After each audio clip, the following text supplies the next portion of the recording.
Okay, hear me out. You just got your first second shooting job, or maybe you've done a couple, but the photographers never call you back to work with them again. Today I'm going to give you some tips of things not to do when second shooting as a wedding photographer.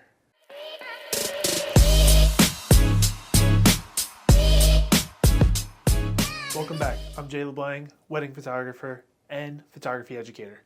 If you're looking to up your skills in being a really effective second shooter, here is the perfect video for you. And make sure you stick around to the end of the video, and I'll give you some tips of how you can land your first second shooter job. From avoiding common mistakes to mastering your role, I've got you covered. But first, hit the subscribe button, like it, and I want to hear from you in other ways that I can help you be the best photographer you can be. So I'll start off by saying I am a photography educator and I teach at a college level. I've been doing this for quite some time now, and often I have students that come to me and they'll ask, how do they get into wedding photography? Well, you don't just jump into a second shooting role. Usually you start off assisting or third shooting, and then you work your way into second shooting. And I've had a lot of students ask, how do you be a good second shooter? What do you have to do? What does it even mean to be a second shooter? And today I'm here to answer some of those questions, so when you're ready to jump into that role, or maybe you're already in that role, you can make sure that you're doing it to the best ability possible. I've been shooting weddings for over 15 years now, and I've had a lot of second shooters. Some of them are phenomenal, and they work with me on a regular basis. Others, they worked with me once, and I never spoke with them again. And I'm going to give you some of the reasons why I choose to work with the people who I work with. Grab your camera, grab your notepad, and let's get started. And I'm going to help you become the best second shooter that you can be. My first pointer on our list today is going to be, before we even get to the wedding, don't just show up without information. Yeah, the photographer might give you a timeline or an address, but make sure you're asking questions ahead of time, especially if this is somebody who you've never worked with before. Ask, what are their expectations of you? What type of pictures are they looking for from you? Are they looking for you to almost be a second lead photographer? Or are they looking for you to just really be an assistant who is shooting? Or are you somewhere in between? Ask your lead photographer what are some of the must-have shots.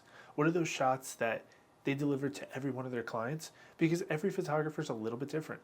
And you want to make sure that you are helping the photographer that you are working for stay on brand and deliver consistent quality to their clients. Ask the lead photographer about some of the specifics for when they're not there, such as the groom's prep. Often as a second shooter, you're going to handle the groom's prep by yourself, and the guys are usually very loud and rowdy and having fun. Sometimes they're drinking, sometimes they're playing games. Whatever it is, you got to make sure that you're able to capture everything that the lead wants you. And because they're not there, you're going to have to ask these questions ahead of time. Ask them, do they want a lot of these candids of the guys just hanging out? Do they prefer more post stuff? Whatever it is, make sure you go into that day knowing what you have to capture. Also, make sure you have clear communication with your lead photographer, that you have all your addresses and timeline. If the lead photographer only gives you one address, make sure that you repeat that back to them and say, hey, is this the only place I'm going today? There are a lot of moving parts that go into the wedding, and make sure that you're asking the right questions ahead of time so you can be as prepared as possible. Really what it comes down to is just communicate with your lead photographer. Talk to them. They're a human being. They're hiring you, so I'm pretty sure they're going to want to give you as much information as possible so you can do a good job because you're representing them.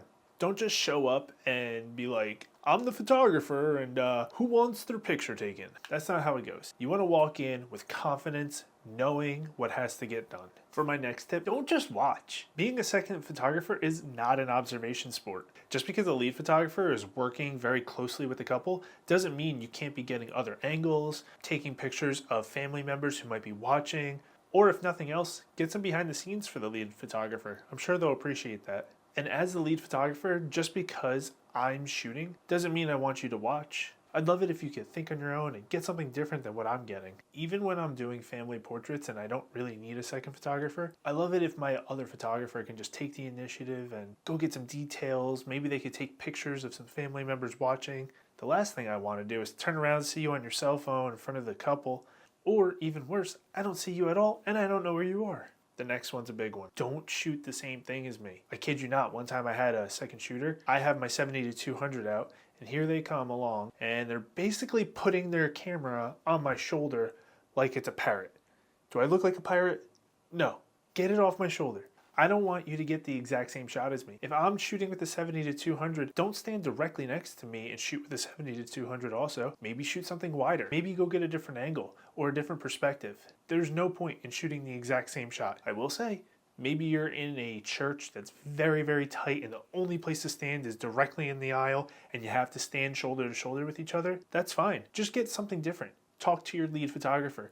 If they're wide, maybe you go tight. If they're tight, maybe you go wide. But whatever you do, just don't shoot the exact same thing I'm shooting. This is a big no-no. There are a lot of photographers out there that have these massive egos that think everything that they do is amazing. Awesome.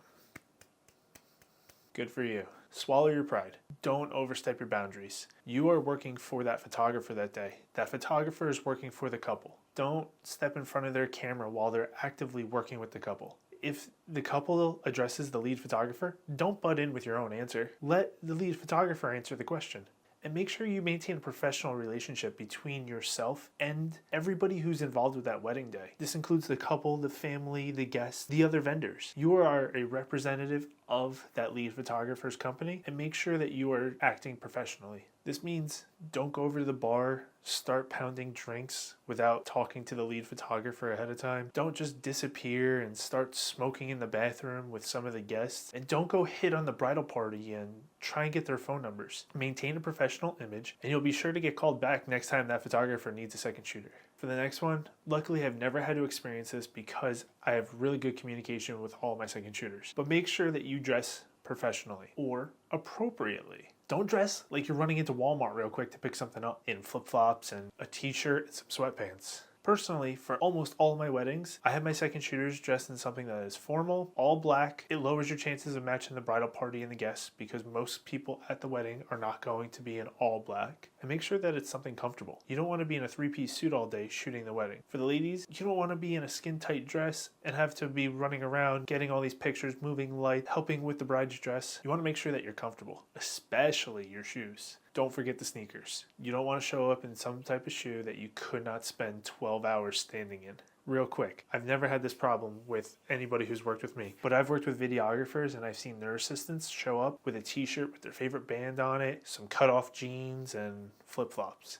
Yeah, okay, maybe it's a beach wedding and we're a little bit more laid back, but there's a limit. You want to maintain a professional image, so you should dress appropriately. The rule of thumb is you can never overdress, but you can definitely underdress as long as you're wearing something. But just make sure you're wearing something. I get asked all the time from students who I teach at the college if they could come out and work with me. When I feel like they're ready, I gladly take them with me. One of the problems is a lot of people don't fully understand their gear and how it works. On a wedding day, it moves very fast. Very fast. You have to know your gear inside and out. And the only way you get to know it is by practicing it. And you don't even have to go anywhere to practice. You can just be in your house, walking from a room that has mixed lighting to a dark room to a bright room to outside. If you're able to adapt quickly to those changing situations, you'll be a little bit more comfortable on a wedding day. I wouldn't expect you to know every single setting in your camera or on a flash, but know enough to get the job done. And if you have a question here and there, that's totally fine. Everybody does. Just make sure it's not something that's going to be at a crucial moment, such as the bride walking down the aisle or the first kiss. One of those moments that are just impossible to replicate and are truly priceless to the couple that hired you. For my next tip, don't just think of yourself. This isn't about you. It is about the couple. It is about the photographer who hired you. Don't just take pictures for your portfolio. Make sure you are getting the shots that the lead photographer needs. I might have an idea for a shot that might require me to set up some lights or grab a different lens, so I need a minute or two. And in that time, I'll tell my second shooter,